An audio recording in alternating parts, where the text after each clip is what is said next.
بسم اللہ الرحمن الرحیم۔ نصیب پر ہے وہ آج نازاں جنہیں شرف حج کا مل رہا ہے۔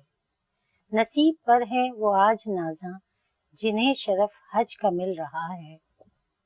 منا کی جانب رواں دواں ہیں لبوں پہ لبیک کی صدا ہے۔ منا کی جانب رواں دواں ہیں لبوں پہ لبیک کی صدا ہے۔ بہت ہی خوبصورت، بہت ہی مبارک ماہ ذی الحج کا، جس میں ہمیں دو بہت ہی اہم فریضے انجام دینے کی سعادت نصیب ہوتی ہے، اور وہ لوگ خوش نصیب ہوتے ہیں جو یہ فریضے انجام دے لیتے ہیں یا جو دے چکے ہیں، حج کر چکے ہیں۔ یقیناً ان کے لیے یہ ایک بہت ہی خوبصورت یادیں بھی تازہ ہو جاتی ہیں۔ آج ہم اسی حوالے سے اس پروگرام کو کر بھی رہے ہیں اور یہ ترتیب دیا ہے۔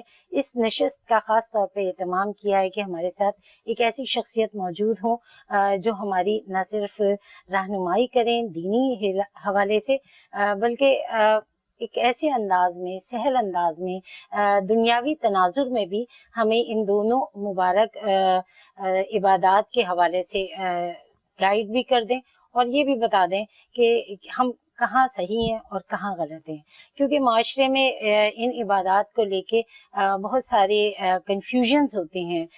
جب حج پہ جا رہے ہوتے ہیں فرزندان توحید لبیک کی صدا پہ خانہ خدا میں سجدہ ریز ہوتے ہیں، تو اس وقت کی کیفیت کیا ہوتی ہے، یقیناً یہ آپ اور ہم اور ہر مومن محسوس کرتا ہے۔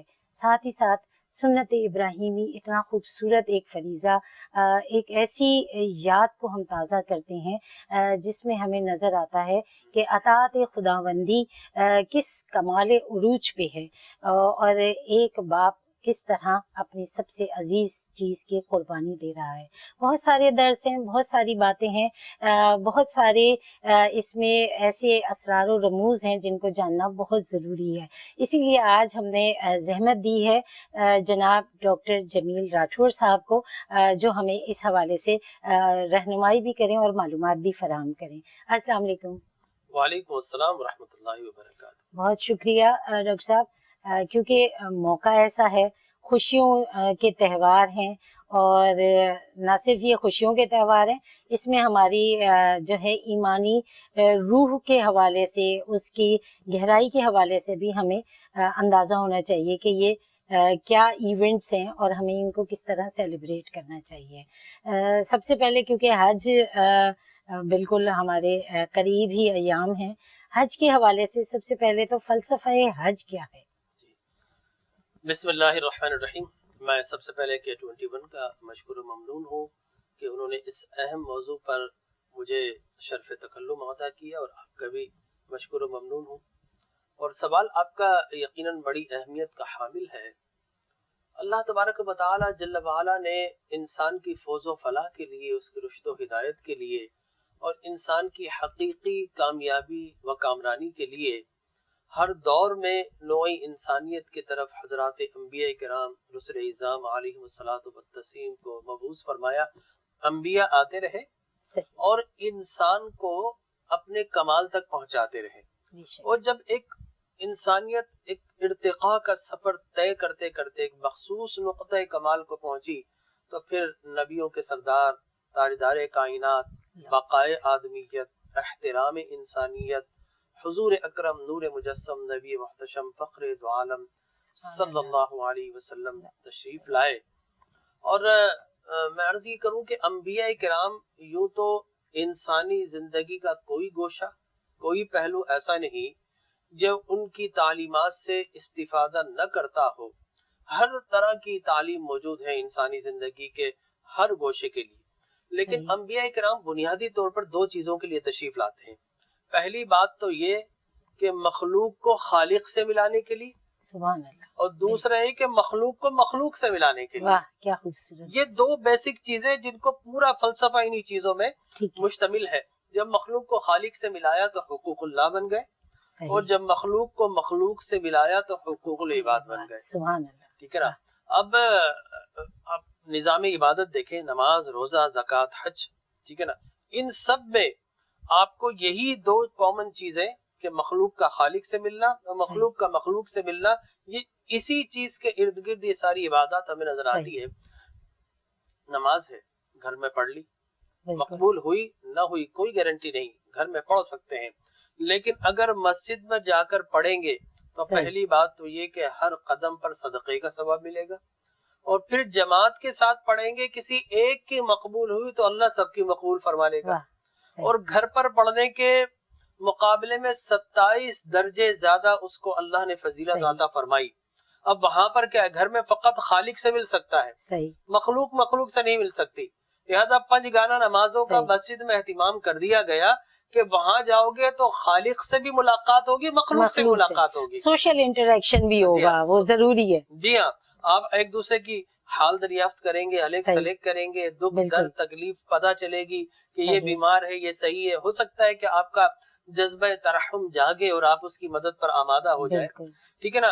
لیکن 5 گانا نمازیں اگر انسان گھر پر پڑھے، آفس میں پڑھے، تو جمعہ لازم کر دیا گیا، مسجد کے بغیر نہیں ہے، نہیں ہے، تو اب بالکل، جمعے میں لا محالہ آپ کو مسجد میں جانا پڑے گا، ویک میں ایک دن تو جی آپ ہاں، نے ملنا ہی ہے ملنا لوگوں ہے، سے، اور پھر اگر اس میں نہ ملے، یہ تو ایک محلے کی بات ہے، جی لیکن زیادہ لوگوں سے ملنا ہو تو عید کی نماز، جس کی بالکل، پرائورٹی اور فضیلت یہ ہے کہ آپ عید گاہوں میں نماز ادا کریں، صحیح، تاکہ ایک محلہ نہیں کئی محلے وہاں پر آ جائیں ٹھیک ہے، اور بڑا اجتماع بنے، ایک دوسرے سے الیک سلیک کریں، معانقہ ٹھیک کریں، ہے، ایک دوسرے کی خیریت دریافت کریں، صحیح، اور رب سے سجدہ کر کے رب سے بھی ملے، اور سجدے کے بعد سلام پھیر کر رب کی مخلوق سے بھی ملے، مخلوق سے بھی ملے، ٹھیک ہے نا۔ ٹھیک اسی ہے، طریقے سے اب اور بڑا اگر اس کو اسپیکٹرم کر لیں، ہم ٹھیک ہے، کینوس کو پھیلا لیں، ٹھیک ہے، تو پھر حج جیسی عبادت ادا کر دی گئی کہ صحیح، اب فقط ایک شہر ایک محلے کے لوگ نہیں بلکہ گلوبل، پوری دنیا کے، گلوبل ولیج کے، ٹھیک ہے، اطراف و اکناف کے، چاہے کوئی کالا ہو، چاہے کوئی گورا ہو، چاہے کوئی صحیح، براؤن ہو، چاہے کوئی یلو ہو، سب رنگ و نسل کے امتیازات کو مٹا کر میرے گھر پر آنا، وہاں پر اگر مجھے سجدہ اور طواف کرو گے تو میری رحم کی صورت میں، میری رضا کی صورت میں مجھ سے ملاقات بھی ہوگی، صحیح، اور ساتھ ساتھ جب اتنے انسانوں سے ملو گے تو مخلوق کو ہر طبقہ فکر کے انسانوں سے ملنے اور ملاقات کرنے کا شرف بھی ملے گا، صحیح، تو مخلوق سے بھی ملتی ہے، مخلوق خالق سے بھی ملتی ہے۔ اور صحیح، مزے کی بات یہ بتاؤں، وہاں پر جا کر ہمیں، میں عرض حج کی بات کروں، مقامات حج کی بات کروں، صحیح، تو وہاں پر بڑا عجیب و غریب ایک معاملہ نظر آتا ہے کہ وہ کیا؟ تین چیزوں کا میں سمجھتا ہوں وہاں پر انسان اگر تحفہ لے کے جائے تو پہلا ہے ربط، اچھا، دوسرا ہے ضبط، ٹھیک ہے، اور تیسرا ہے خبط۔ صحیح، ربط، ضبط اور اور خبط۔ خبط، ٹھیک ہے، ربط کیا ہے کہ آپ نے مسلسل کمیونیکیٹ کرنا ہے کہ میں حاجی بن کر ٹھیک ہے، آیا ہوں۔ ٹھیک ہے، ضبط کیا ہے کہ آپ نے صبر کے برداشت کرنا ٹولز ہے، لے کر جانے ہیں۔ ٹھیک ہے، دیکھیں پچھلے زمانوں کے اندر اونٹوں پر آ رہے ہیں، بہت مشکل سفر تھا، وہ بالکل، تکالیف تھی، پھر طواف کر رہے ہیں تو نیچے سنگریزے ہیں، صفا بالکل، مروا کر رہے ہیں تو وہاں پر پہاڑ ہیں، پہاڑ ہیں، اور بالکل، نیچے فرش جو ہے وہ مٹی کا ہے، کچا ہے، اور پھر مینا میں جائیں، یہ پچھلے زمانے کی تکالیف تھی، لہٰذا ربط کے بعد ضبط آپ کو چاہیے تھا۔ لیکن آج آپ یہ دیکھیں کہ آپ طواف کر رہے ہیں تو ایئر کنڈیشن چل رہے ہیں، صفا مروا کر رہے ہیں تو ٹھنڈی ہوائیں آ رہی ہیں، نیچے سنگ مرمر بچھا ہوا ہے، ہر جگہ بالکل، پر مینا میں جائیں تو ایئر کنڈیشن خیمے موجود ہیں، لہٰذا آج وہ پرانے زمانے کی تکلیف نہیں، آج جو تکلیف ہے وہ انسانی اجدہام ہے، صحیح، انسانوں کی کثرت ہے، اچھا، لہٰذا شولڈر ٹو شولڈر ایک دوسرے کے ساتھ آپ کو ٹکرا کر چلنا ہے، مجمع لیکن زیادہ ہے، مجمع رش زیادہ ہے، تو ٹھیک اس ہے، میں آپ کو شولڈر ٹو شولڈر چلنا ہے، لڑنا نہیں ہے، ضبط کرنا ہے، ضبط کرنا ہے۔ اور ٹھیک پھر ہے، آخر میں کیا ہے؟ خبط۔ خبط، خبط کیا ہے؟ جنون۔ خبط کیا ہے؟ آپ نے دیوانہ بن کر جانا ہے۔ اچھا، اب آپ دیکھیے دیوانہ جو ہے پیشنیٹ وہ، ہونا ہے، ہاں، ٹھیک آپ ہے، نے کبھی کسی دیوانے کو دیکھا ہوگا، دیوانہ لباس نہیں پہنتا، اگر پہن صحیح، لے تو پھاڑ دیتا ہے، کہا صحیح، کہ ساری لباس فاخرہ اتار کے آنا، ایک دستار ہی فضالہ۔ انداز میں سب آئیں گے، اب آپ دیکھیں نا، یہ پیر کے اندر میٹاٹرسل بون ہے، جی، باہر والی، بالکل، ٹھیک ہے نا، کہا کہ اس کو چھپا کر مت آنا، تو صحیح، ہوائی چپل پہنا دی، ہمیں دیوانہ بنا دیا، 2 چادریں جب اوڑھ کر آؤ، ہاں، کبھی چادر ادھر جائے گی، کبھی ادھر جائے گی، کبھی جناب چادر کو اس طرح کرنا ہے، تو کہا رب کے دیوانے بن کر آئے ہو، فقط 2 چادر اوڑھ کر آنا، صحیح، لباس پہن کر آؤ گے تو دیوانگی کیسی؟ صحیح، سوٹڈ بوٹڈ فارمل وے میں آؤ گے تو دیوانگی صحیح، کیسی؟ صحیح، لہٰذا ہر کوئی کہے کہ رب کا دیوانہ ہے، اور پھر اس کے بعد یہ وصف کی باتیں ہیں جو سمجھ آ جائیں، ورنہ ہم تو صرف یہی سوچ رہے ہوتے ہیں. بہت خوبصورت انداز میں بتا رہے ہیں ڈاکٹر صاحب، ورنہ ہم سوچ رہے ہوتے ہیں اچھا احرام ہے، احرام کا یہ ہے، احرام تولیے والا احرام ہوگا، کاٹن والا احرام ہوگا، بس یہی ساری سطحی باتیں ہوتی ہیں. اس کے ڈیپتھ میں جانا، اس کی لاجک کیا ہے، یہ بڑی خوبصورت بات ہے. اور دیوانہ کیا کرتا ہے؟ جس سے محبت ہو نا، اس پر اسی کے گھر کے چکر لگاتا ہے. کہاں میرے دیوانے بن کر آئے تو میرے گھر کے چکر لگاؤ. طواف کرتے رہے. دیوانہ کیا کرتا ہے؟ دیوانہ پانی پیتا ہے، کبھی بیٹھ کر نہیں پیتا. صحیح. پیتا ہے پھر اونڈیل لیتا ہے. صحیح. رب کے دیوانے بن کر آئے ہو، کھڑے ہو کر پیو. صحیح. اور پینے کے بعد جو بچے وہ اپنے سر پر اونڈیل لو. ابھی زمزم یہی کرتے ہیں تاکہ لوگ کہیں رب کا دیوانہ ہے. بالکل. ٹھیک ہے نا، رب کا مجنو ہے. بہت خوبصورت. ٹھیک ہے نا. دیوانہ کیا کرتا ہے؟ ایک مقام پر نہیں ہوتا ہے، کبھی اس پہاڑ پر، کبھی اس پہاڑ پر، کبھی اس بستی میں، کبھی اس بستی میں، کبھی کہیں بیٹھا ہوا ہے، مجذوب سی حالت میں، مجذوب سی حالت ہے. بالکل. تو کہیں تم حجر اسود پر نظر آؤ، کبھی تم مقام ابراہیم پر بیٹھے ہوئے نظر آؤ، کبھی صفا مروہ، کبھی صفا کی پہاڑ پر، کبھی مروہ کی پہاڑ پر، کبھی جبل رحمت میں، کبھی جا کر مینا کے اندر چلے جاؤ، کبھی مزدلفہ میں. دیوانہ کیا کرتا ہے؟ پتھر چنتا ہے، پتھر مارتا ہے. کیا خوبصورت. رب کے دیوانے بن کر آؤ تو پتھر تلاش کرو، اور جا کے پتھر کو پتھر سے مارو. بالکل. تاکہ لوگ کہیں کہ شیطان کے دشمن ہے، رب کے دیوانے ہیں. تو حج کا یہ فلسفہ، ربط، ضبط اور خبط، یہ 3 ٹولز اور 3 گیجٹس اگر ساتھ لے کر جائیں گے تو فرمایا کہ من حج فلم یرفس فلم یفسق رجع کیوم ولدتہ امہ، کہ جو حج کر کے آئے اور صبر کا مظاہرہ کرے، بے صبری نہ کرے، ہوائے نفس کی پیروی نہ کرے، تو جب وہ واپس پلٹتا ہے تو اس طرح پلٹتا ہے گویا آج ہی گناہوں سے پاک ہو کر ماں کے پیٹ سے پیدا ہوا ہے. پھر یہی انعام لے کر آتا ہے. اور حج کے اندر ایک اور چیز ہے، بڑی اہم ہے. آپ یہ دیکھیں، حج اللہ نے صاحبان استطاعت پر رکھا. جی بالکل. امیر اور کبیر لوگوں پر رکھا. صحیح. اور آج کل تو آپ کو پتا ہے کہ جناب حج اب تو 15 لاکھ پر چلا گیا. ہاں، اس دفعہ تو آپ دیکھیں کہ حج کتنے کم پاکستان سے حاجی گئے ہیں. جی بالکل. کوٹا بھی پورا نہیں کیا. بڑے بڑے لوگ جو ہے وہ افورڈ نہیں کر پا رہے. ہاں، لوگوں کے اپنے جہاز بھر کر مختلف ممالک میں ضرور جا رہے ہیں پاکستانیوں کے ٹیکسز کے اوپر، لیکن پاکستانیوں کو حج کے نام پر کوئی سبسڈی نہیں ملتی. دنیا میں ہر جگہ ملتی، ایون انڈیا میں ملتی ہے. انڈیا میں، بنگلہ دیش میں، سری لنکا میں. بنگلہ دیش تو بحری انہوں نے بہت سستا سفر کر دیا حاجیوں کے لیے. اور آپ یقین کیجئے کہ لوگ 2-3 لاکھ روپے زیادہ دے کر پرائیویٹ حجاج کے ساتھ اس لیے جاتے ہیں کہ جو گورنمنٹ کا حج کا جو کوٹا اس میں جو جاتے ہیں شاید 2 لاکھ روپے کم ہو، لیکن آپ وہاں پر جا کر شروع سے آخر تک کوسنے ہی چلتے ہیں انسان کے، شکوے شکایات چلتی ہیں. بے یار و مددگار چھوڑ دیں. بالکل ایسا ہی ہے. تو ہمارے عالم تو یہ کہ اس دفعہ بدقسمتی سے، ورنہ یہ ہوتا ہے لوگ منت کرتے تھے بھائی میں بھی جانا چاہتا ہوں، کوئی سبیل بن جائے، کوئی اوریفس، کوئی روزن، کوئی سراغ، کسی طریقے سے بس میں داخل ہو کر حج پہ چلا جاؤں. لیکن اس دفعہ عالم یہ تھا کہ اتنا مہنگا حج کر دیا گیا. میں نے سنا پچھلے سال آپ نے دیکھا ہوگا، اس سے پچھلے سال دیکھا ہوگا، لوگ بہت زیادہ احتجاج کرتے حج مہنگا، حج مہنگا. لیکن اب تو ایک دم چھلانگ ماری ہے. 6, 7, 8 لاکھ سے 15 لاکھ پر حج چلا گیا.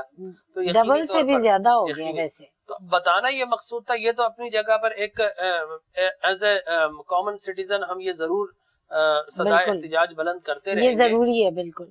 لیکن حج کے اندر وہ جو صاحبان استطاعت ہیں، جی آپ نے دیکھا کہ ان کا سب کچھ اللہ نے فرمایا کوئی لگژری تم نہیں دکھاؤ گے، کوئی اپنی عمارت نہیں دکھاؤ گے. سوال بڑا کنٹروورشل سا ہوتا ہے کہ جو صاحبان استطاعت ہیں، جو ویلدی پرسنز جا رہے ہوتے ہیں، اور وہ اسی لگژری اسٹائل میں ہی وہاں پہ بھی ہوتے ہیں.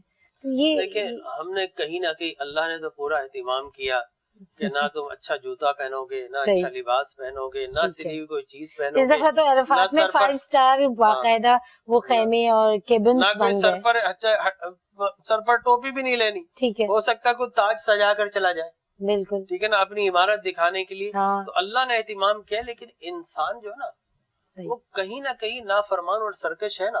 مینا میں باقاعدہ پکے جو ہے وہ ریسٹ ہاؤس بن گئے ہیں، اور بہت سارے معاملات ہو گئے. بس اللہ تبارک و تعالی ہمیں توفیق عطا فرمائے کہ ہم حج کی روح کو پامال نہ کریں. ٹھیک ہے نا. وہاں پر عمارت اور وہاں پر اسرت ان کا فرق نہیں رہنا چاہیے.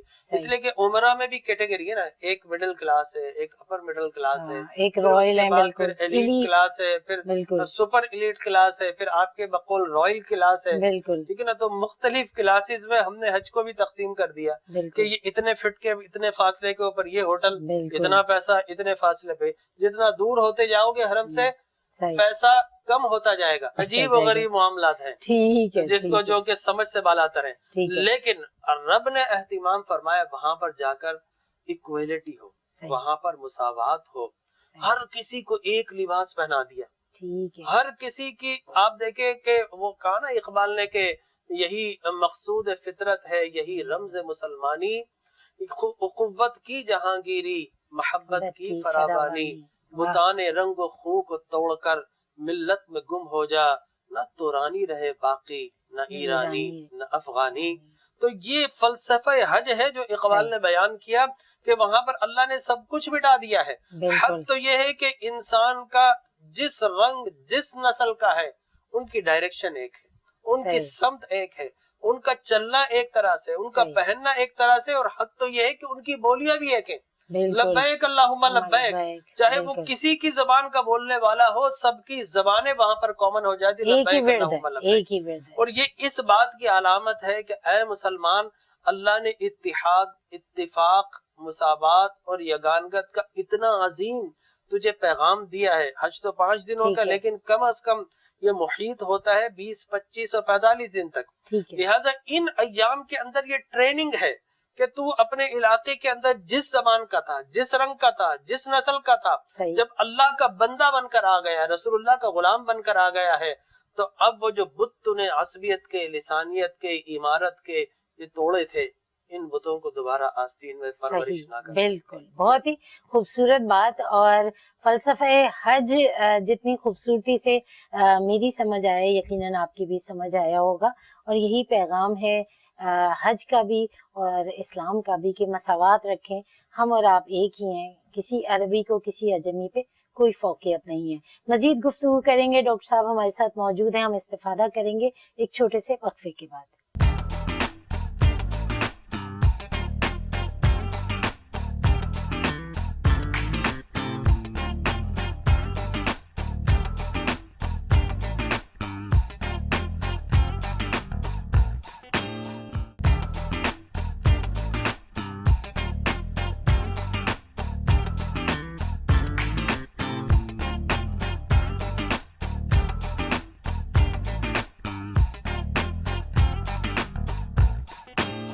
خوش آمدید. ہمارے ساتھ موجود ہیں ڈاکٹر جمیل راٹھور صاحب, اور باتیں ہیں بہت ساری, اور اس کے ساتھ ساتھ ہمارے آج پروگرام کو اسپانسر کیا ہے بن رومانی کی ام شفا نے, یہ بھی ہمارے ساتھ موجود ہیں. ڈاکٹر صاحب, یہ ہم خاص طور پہ آپ کے لیے لے کے آئے ہیں, اور ان کا کہنا یہ ہے کہ یہ بلڈ پریشر, کولیسٹرول اور دل کی بیماریوں کے لیے بہت ہی مفید ہے. اس میں شہد, ادرک, لہسن, لیمو, سیب کا سرکہ اور کلونجی شامل ہے. باقاعدہ استعمال بلڈ پریشر اور کولیسٹرول اور دل کی دیگر بیماریوں سے نجات دلاتا ہے. اور استعمال کا طریقہ بھی بہت آسان ہے. صبح نہار منہ نیم گرم پانی میں 2 چمچ اس کا استعمال ہوتا ہے, اور اس کے آدھے گھنٹے بعد شہد. تو یہ بن رومانی کی ام شفا آپ کے لیے تحفہ ہے. بڑی مہربانی, جزاک اللہ. انشاءاللہ اس سے استفادہ کریں گے انشاءاللہ. اور بالکل آپ نے صحیح فرمایا. دیکھیں یہ ایسی پروڈکٹس ضرور مارکیٹ ہونا چاہیے, اس لیے کہ اس میں وہ جتنے بھی اجزائے ترکیبی اس کی سارے کے سارے وہ ہیں جو کولیسٹرول کو کم کرتے ہیں. صحیح. تو انشاءاللہ آگے چل کر اس پر بات ہوگی جس طرح آپ فرمائیں گے. تو اچھا اگر جی, اچھا ڈاکٹر صاحب, ہم بات کر رہے تھے حج کی, ہم نے بہت تفصیل سے فلسفہ حج کی بھی بات کی, اور کن پہ فرض ہے یہ بھی بات ہوئی, کیونکہ ذی الحج کا مہینہ بڑا ہی مبارک اور بہت ہی برکتوں والا مہینہ ہے, اور ہم اس کو اس طرح سے میرا خیال ہے سیلیبریٹ نہیں کر پاتے, اور اس کی وجہ شاید یہ ہے کہ ہمارے پاس علم کی کمی ہے. ہم اس کی فضیلت کو سمجھ نہیں پا رہے ہوتے کہ یہ کتنا خوبصورت مہینہ ہے. کچھ اس ماہ کے حوالے سے, اور پھر اس کے بعد ہم کیونکہ سنت ابراہیمی کے حوالے سے بات ہوگی, عید قرباں ہے تو قربانی کے حوالے سے, لیکن پہلے میں چاہوں گی کہ ذی الحج کا تھوڑا سا آپ ہمیں بتائیں. جی ہاں بالکل آپ نے صحیح فرمایا. قرآن میں جو 4 حرمت منہا اربعۃ حرم کہہ کر جو 4 حرمت اور تقدیس والے عزت و عظمت والے جو مہینے قرار دیے گئے، اس میں حج کا مہینہ بہت ہی محترم مہینہ ہے. یہ مہینہ جس میں کفار و مشرکین مکہ بھی جنگ نہیں کیا کرتے تھے. اچھا. ان کے نزدیک بھی یہ احترام کا مہینہ تھا، اور اس زمانے بھی حج ہوا کرتا تھا، لیکن ذرا تھوڑی تبدیلی کے ساتھ فخر و مباحات، اپنے آباء و اجداد کو بلانا، ان کے قصے سنانا، سیٹیاں بجانا اور دیگر ولگیرٹی زیادہ تھی. لیکن اس کے بعد جب اسلام آیا ہے تو اس نے حج کو اس کی روح کے مطابق نافذ کیا. اچھا، وائٹ فلیگ ہو جاتا تھا. آپ کہہ رہے ہیں جنگ نہیں ہوتی تھی. جی ہاں، جنگ نہیں ہوتی تھی بالکل اس مہینے میں.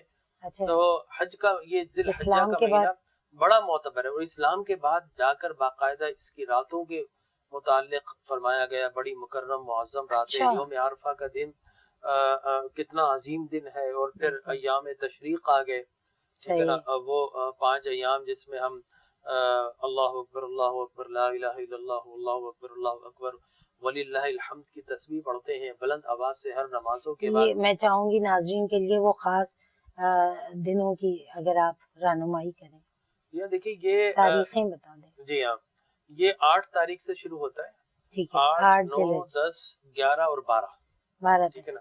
اس میں یہ ہے کہ آپ مستقل یہ پڑھتے رہے، چل رہے ہیں، پھر رہے ہیں، نماز پڑھ رہے ہیں. نماز کے بعد آپ نے جیسے سلام پڑھا تو بلند آواز سے تسبیح تشریق پڑھیے. اللہ اکبر لا الہ الا اللہ واللہ اکبر وللہ الحمد. تو اللہ کی تسبیح بیان کے وہاں پر حجاج لبیک کہہ رہے ہیں، حاضر ہیں. اور یہاں پر بھی اللہ کی تسبیح اگر ہو تو یقینی طور پر اللہ کی رحمتیں اور برکتیں نازل ہوگی، اور ان کی بڑی عظمتیں، بڑی فضیلتیں یہ ضرور کرنا چاہیے. حج کی جہاں تک ہم نے بات کی، تو جہاں ہم حج میں مخلوق خالق سے ملتی ہے، مخلوق مخلوق سے ملتی ہے، وہی مخلوق اپنے محسنوں سے بھی ملتی ہے. اچھا. مثال کے طور پر کعبۃ اللہ کس نے بنایا؟ تو یاد رکھیے بواد غیر ذی زرع، وہ وادی جس کے اندر سیاہ وادی تھی، جس کے اندر کوئی پودا نہیں اگتا تھا. غیر ذی زرع، کہاں پانی نہیں تھا، سیاہ پہاڑ بھی سیاہ پہاڑ تھے، کالے رنگ کے خوفناک پہاڑ.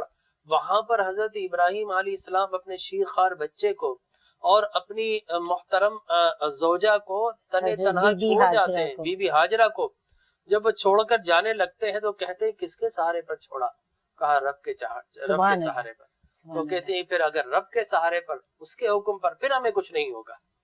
چنانچہ جب وہ دوڑتی ہیں پانی کی تلاش میں، بچہ روتا ہے تو اللہ کی رحمت جوش میں آتی ہے، اور اسماعیل علیہ السلام کی ایڑیاں جہاں پر لگتی ہے وہاں پر پانی کا چشمہ جاری و ساری ہو جاتا ہے. تو وَأَذِّن فِي النَّاسِ بِالْحَجِّ يَأْتُوكَ رِجَالًا، اے ابراہیم تم حج کے لیے لوگوں کو پکارو، لوگ تیرے لیے آئیں گے. سبحان اللہ، کیا ہم جاتے تو رب کے بلاوے پہ، لیکن عملاً حضرت ابراہیم علیہ السلام کا بلاوا ہے.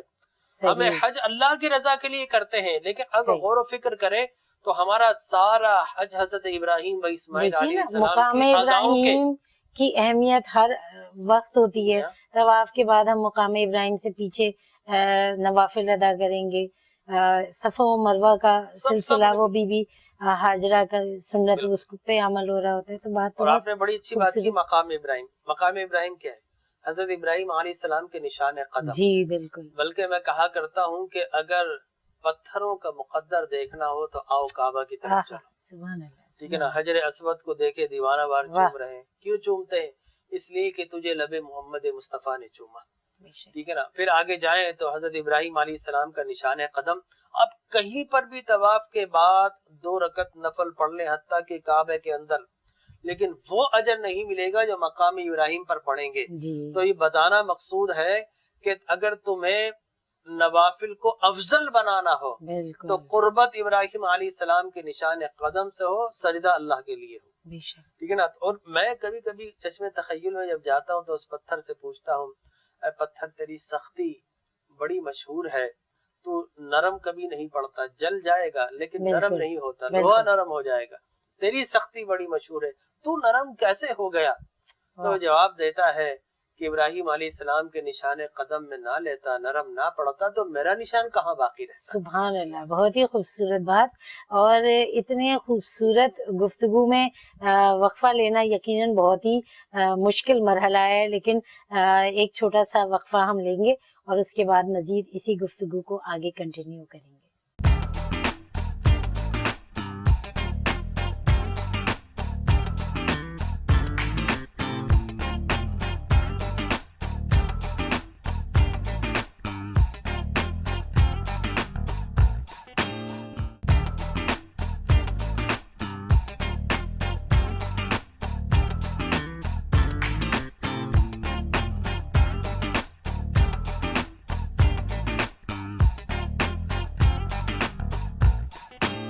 پروگرام میں ایک مرتبہ پھر خوش آمدید، ہمارے ساتھ موجود ہیں ڈاکٹر جمیل راٹھور۔ بہت ہی خوبصورت گفتگو، بہت ہی روح پرور بیان ہے ڈاکٹر صاحب کا، اور ایک سحر کی کیفیت ہے، اور میں اس وقت جو ہوں یقیناً انہی مقامات پہ اپنے آپ کو محسوس کر رہی ہوں جہاں کا ذکر ہو رہا ہے۔ اچھا، بات کر رہے تھے ڈاکٹر صاحب ہم بریک سے پہلے مقام ابراہیم علیہ السلام کے حوالے سے، اور آپ نے بڑی خوبصورت جو ہے اپنے تخیل کی گفتگو بھی کی کچھ، کیونکہ ہم اس مبارک مہینے میں آگے کی طرف بڑھتے ہیں تو حج کے بعد ہمارا ایک بڑا اہم فریضہ آ جاتا ہے قربانی کا، تو اس حوالے سے ایک تو یہ کہ قربانی در حقیقت وہی فلسفے والی بات ہے کہ قربانی کیا صرف ایک جانور کی قربانی ہے، اور اس کو کس انداز میں ادا کرنا چاہیے، اور ساتھ ساتھ یہ بھی کہ کن افراد پہ یہ فرض ہے، واجب بھی ہے۔ ہمارے خیال میں بہت سارے لوگ ایسے بھی ہیں جو یقیناً اس فریضے کو انجام دینے کے لیے پریشان ہیں، تو تھوڑا سا یہ رہنمائی کر دیجیے۔ دیکھیے، میں آپ سے عرض کروں کہ یہ دونوں عبادات ہیں وہ مالی عبادات ہیں۔ ٹھیک ہے، نماز اور روزہ یہ جسمانی عبادات ہیں، ٹھیک ہے، زکوٰۃ، حج اور قربانی صحیح، یہ مالی عبادات ہیں۔ ٹھیک ہے، لیکن حج میں جسمانی صحت بھی چاہیے اور مالی استطاعت بھی چاہیے، اس میں صحیح، دونوں چیزیں جمع ہو گئی۔ اور قربانی یہ دراصل صاحبان حیثیت کے لیے اس لیے دونوں عبادتیں رکھی گئیں کہ تمہیں غربا، یتامہ، مساکین کی طرف چل کر جانا ہے۔ ٹھیک حج ہے، میں آپ دیکھیں، میں نے بڑے بڑے امیروں کو، بڑے بڑے رؤسا کو دیکھا کہ جناب وہ چٹائی پر کبھی نظر آ رہے ہیں، کبھی پیدل چلتے ہوئے نظر آ رہے ہیں، کبھی بالکل، بس کی چھت پر نظر آ رہے ہیں۔ میں نے صحیح، کہا حاجی صاحب آپ کا تو قدم کبھی مٹی پر نہیں پڑا، آج یہ مزدلفہ میں آپ ہاتھوں سے کیا تلاش کر رہے ہیں؟ تو اللہ تبارک و تعالیٰ نے ان 5 دنوں میں اس امیر آدمی کو جس کو کبھی مشقت اور محنت جسمانی طور پر سامنا نہیں ہوا، اس کو مشقت اور محنت کروا دی، صحیح، پتھر خدا چن کا رہے ہیں، بندہ بنایا اس خدا کو، کا بندہ، کہ ٹھیک ہے، دیکھو اب تم یہاں سے جو سبق سیکھ کر جا رہے ہو اپنے شہر میں جاؤ، تو آج جس طرح تم مٹی سے کنکر چن رہے ہو اسی طریقے سے وہ زمین پر چٹائی پر لیٹ کر زندگی گزارتے ہیں۔ تو اب یہ جو تمہیں تکلیف ہوئی ہے ان کی تکلیف کا احساس کرنا جا کر۔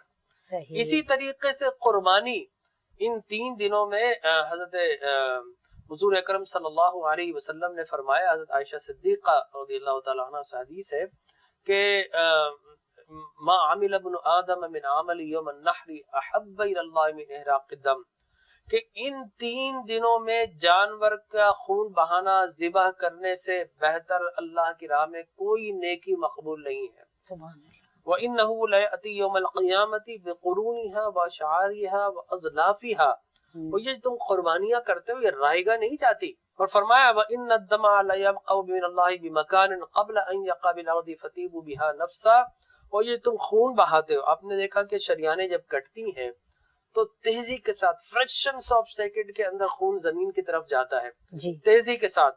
فرمایا کہ یہ خون جتنا بھی تیز ہو لیکن اللہ سے تیز نہیں ہو سکتا، یہ زمین پر بعد میں گرتا ہے، پہلے تمہارا خشوع خضوع قربانی اللہ کی بارگاہ میں مقبول و منظور ہو جاتی ہے۔ تو یقینی طور پر اللہ کی رضا کے لیے ہم قربانی کرتے ہیں، لیکن اس کا فلسفہ یہی ہے کہ تم پورے سال کھاتے ہو، آج غربا، یتامہ، مساکین تمہارے اطراف میں اکناف میں، ان کو جا کر چل کر دو، ان کے چہرے پر جو خوشی آئے گی، مسرت آئے گی، وہی میں سمجھتا ہوں کہ عید قربا کی حقیقی خوشی ہوگی۔ لیکن ڈاکٹر صاحب ہم دیکھتے ہیں کہ آج کل تو جیسے ہم بات بھی کر رہے تھے کہ الیکٹرانک مارکیٹ میں اس وقت ڈی فریزر اور فریج سب سے زیادہ بک رہے ہیں. لوگ تقسیم کا وہ جو ایک اصول ہے کہ رشتہ دار عزیز رشتہ دار محلہ پڑوس غربا، تو یہ ذرا سا بتائیں لوگوں کو کہ کیا ہے یہ اس طرح معاملات، تو آپ کا قربانی ضائع ہو جاتی ہے اس طرح.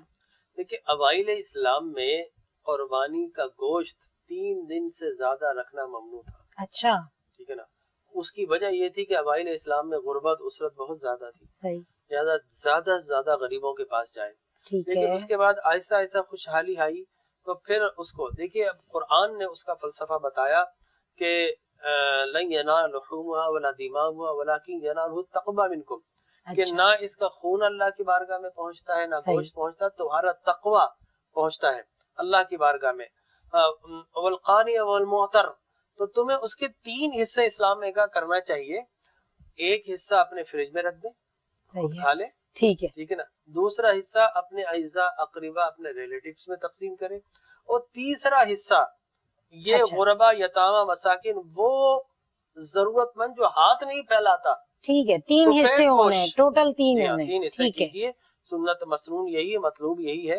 اور وہ میں تو یہ سمجھتا ہوں کہ اگر آپ پورے سال کھاتے ہیں تو قربانی کے جانور کا گوشت آپ ضرور کھائیں حصول برکت کے لیے، لیکن کوشش کیجیے رشتہ داروں میں ان کو دیں جن کے یہاں قربانی نہ ہو. بالکل یہ اصول رکھنا چاہیے. اور اگر رشتہ دار سارے کے سارے ایسے ہیں کہ جو کہ خوشحال ہیں تو پھر وہ حصہ بھی ان کو دیجیے کہ جو جھونپڑے میں رہتے ہیں، جن کو کھانے کو میسر نہیں ہے. مطلب ایکسچینج پروگرام نہ کریں کہ تم ہمارے یہاں لے آئے ہم تمہارے یہاں لے گئے، یہ نہ کریں. ران کی گائے، ران کی جو ہے بکرے کی ران جو ہے ادھر سے آئے گی تو ان کو بھی یہی دینی ہے. ٹھیک ہے. تو وہ باقاعدہ بکرا نہیں بلکہ بکرے کے حصے بھی جو ہے وہ سلیکٹڈ ہوتے ہیں. ٹھیک ہے نا. تو ایسا نہیں کرنا چاہیے. جن کے ہاں قربانی نہیں ہے پرائیورٹی کے ساتھ ان کو دیجیے، زیادہ دیں انہیں. ہاں اگر آپ نے رشتہ داروں کو دیکھنا پورے سال تحفے تحائف دیں ان کو، کس نے روکا ہے؟ لیکن یہ قربانی کا جو تھیم ہے، قربانی کا جو مقصود اور مطلوب یہ ہے کہ اللہ کے بندوں کو جو کہ اس گوشت سے کبھی کبھار کھانے کو ملتا یا نہیں ملتا، ان کو ان 3-4 دنوں میں 5 دنوں کے سیر ہو کر اللہ کی نعمتوں سے استفادہ کر سکے. اور دیکھیے قربانی کے اگر فلسفے کی بات کروں تو وہ علامہ نے کہا نا کہ غریب و سادہ و رنگی ہے داستان حرم، نہایت اس کی حسین ابتدا ہے اسماعیل. تو انہوں نے تو اللہ کی بارگاہ میں بیٹے کے نرخرے پر چھری چلا دی. سبحان اللہ. اگر وہ چل جاتی تو آپ یقین کیجئے کہ قیامت تک کے لیے جو پلہوٹی کا بیٹا ہے، پہلا بیٹا، اس کو قربان کرنا یہ واجب قرار دے دیا جاتا، یہ فرض قرار دے دیا جاتا. اللہ نے کمال مہربانی، انہوں نے تو اپنی جانب سے سیکریفائس کر دی، لیکن وہاں پر روک دیا گیا. اور یہاں نواسے رسول کو کہا گیا کہ وہ قربانی وَفَدَيْنَاهُ بِذِبْحٍ عَظِيمٍ جسے کہا گیا. اب تمہیں فلما اسلم وَتَلَّهُ لِلْجَبِينِ، وہاں اسماعیل نے جبی جھکائی تھی. یہاں اے حسین تمہیں اپنے خانوادے کے ساتھ جبی کو جھکانا ہے. وہ جو قربانی قبول ہوئی تھی اسی وجہ سے قبول ہوئی تھی کہ آج تمہیں یہ قربانی دینا ہے. تو یہ پورا فلسفہ قربانی کا ہے کہ اس مہینے، سال کا آخری مہینہ یہ قربانی کے ساتھ ختم ہو رہا ہے، اور سال کا نیا مہینہ محرم الحرام ایک بہت بڑی قربانی کے ساتھ شروع ہو رہا ہے. بالکل. اور وہ بھی 10 محرم تاریخ، وہ بھی 10 محرم. تو ہمیں یہ بھی قربانی کا پیغام ملا کہ فقط جانوروں کو ان 3 دنوں میں تو ضرور قربان کرنا ہے، لیکن اسلام کی بقا کی بات ہو، حریت کی بات ہو، جمہوریت کی بات ہو، حقوق آزادی انسان کی بات ہو، انسان کے رائٹس کی، فریڈم کی بات ہو، اور پھر اگر بات یہ ہو کہ لوگ اگر غلامی کا، دیکھیں یزید کیا کر رہا تھا. یزید حضور اکرم صلی اللہ علیہ وسلم نے لوگوں کو آزاد کیا تھا. لا سے، منا سے، عزا سے، حبل سے، یغوث سے، یعوق سے، ود سے، صبح سے، نائلہ سے، اسائبہ سے، لیکن جھوٹے خداؤں سے آزاد نہیں کیا تھا.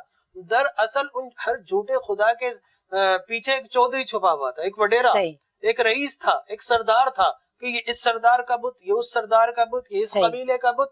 لہٰذا اپنی اپنی خداؤں کی مونوپلی تھی. تو انسانوں کی گردنوں پر اپنی برتری کا نقارہ بجا. انسان غلام تھا. حضور اکرم صلی اللہ علیہ وسلم نے سب جگہ سے منتشر انسانوں کو جمع کر کے فقط ایک خدا کے سامنے جھکایا اور دنیا کے سامنے سر فخر سے بلند کر دیا. اب یزید یہی تو چاہتا تھا کہ یہ دوبارہ سے زنجیریں بادشاہت کی ان کی گردنوں میں پہنا دی جائیں صحیح. اور وہ زنجیریں جو توڑی گئی تھی ان کو دوبارہ سے کسی طریقے سے لاک کر دیا جائے. امام علی مقام نے کہا میرے نانا نے جس آزادی کی بات کی تھی حسین اس آزادی کو خاطر خود تو قربان ہو جائے گا، لوگوں کو تمہارا غلام نہیں بننے دے گا. سبحان اللہ. تو لہٰذا وہی جذبے آج ہم نے بھی ہونا چاہیے.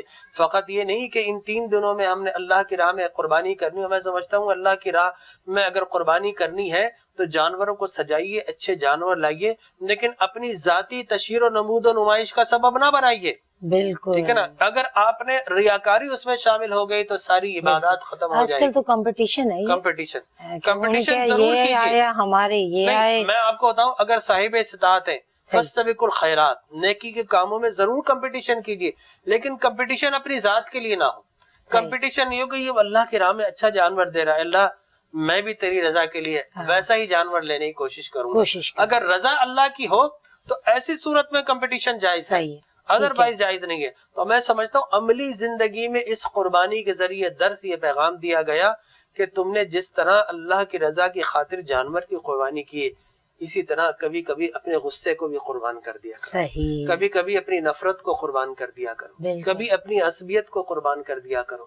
کبھی کبھی اپنے عہدے، اپنا تکبر، اپنا تفاخر، میں، اپنی انا، کبھی کبھی اپنی انا کو بھی قربان کر دیا کرو. صحیح. تو یہ اسلام کا درس ہے کہ اس میں جب جانور کو ذبح کرے نا تو ساتھ میں اپنی جھوٹی انا کو بھی ذبح کرنا چاہیے. صحیح. حج میں بھی یہی فلسفہ ہے. تو میں کبھی کبھی کہا کرتا ہوں شیطان کو بہت زور سے مارتے ہیں، کبھی کبھی یہ عادتوں کا شیطان ہے نا، ایک کنکر اس کو بھی ماریے. بالکل. یہ عادتوں کا شیطان، یہ تکبر کا، یہ تفاخر کا، یہ اپنے رشتہ داروں سے قطع رحمی کرنے کا، یہ لوگوں کو نیچا دکھانے کا، یہ لوگوں سے حسد، کینہ، بغض رکھنے کا، اور اپنی میں کا جو شیطان ہے کبھی کبھی وہاں پر بھی مارے اور یہاں پر قربانی کریں. تو جب جانور کو ذبح کرتے ہیں تو اپنی انا کو بھی ذبح کر دیں، اپنے تکبر کو، اپنی نفرت کو، اپنی دشمنی کو بھی ذبح کر دیں. تو انشاءاللہ یہ معاشرہ اسلامی حسنات کی خوشبو ہر سو پھیل جائے گی. بالکل انشاءاللہ. بہت شکریہ ڈاکٹر صاحب، آپ نے اپنا قیمتی وقت بھی دیا اور ہماری بڑی رہنمائی کی، اور بہت ہی خوبصورت انداز میں اور بہت ہی سادگی سے جو بیان آپ نے کیا اور جو معلومات فراہم کی، اس کے لیے ہم سب شکر گزار ہیں، پوری ٹیم، پورا چینل. اور میرا خیال ہے ہمارے ناظرین بھی ضرور اس بات سے بہت کچھ سیکھ اور سمجھ گئے ہوں گے جو آپ نے بتایا. اور ایڈوانس میں آپ کو عید مبارک بھی کہیں گے کہ عید کی اب خوشیاں آئیں گی. مبارک آپ کے سارے ناظرین کو، ویورز کو مبارک. بہت شکریہ. ناظرین، ہمارے ساتھ موجود تھے ڈاکٹر جمیل راٹھور. بات ہے بہت ہی خوبصورت فریضوں کی اور ان فرائض کی ادائیگی کے ساتھ ان نیتوں کی جن کو ہمیں ذہن میں رکھنا ہے اور جو ہماری بہت خالص ہونی چاہیے، چاہے وہ ہم حج پہ جا رہے ہیں، حج کی ادائیگی کر رہے ہیں، یا ہم قربانی کا فریضہ انجام دے رہے ہیں، یا عام زندگی میں ہم ایک دوسرے کے ساتھ روابط رکھ رہے ہیں، عبادات کر رہے ہیں، صلہ رحمی کر رہے ہیں. محبتیں بانٹیے، محبتیں سمیٹیے. یہی آپ کا اور ہماری زندگی کا منشور ہونا چاہیے، تبھی ہر طرف خوشحالی اور امن ہوگا. حنا نقوی کو پوری ٹیم کے ساتھ اجازت دیجیے. اللہ حافظ.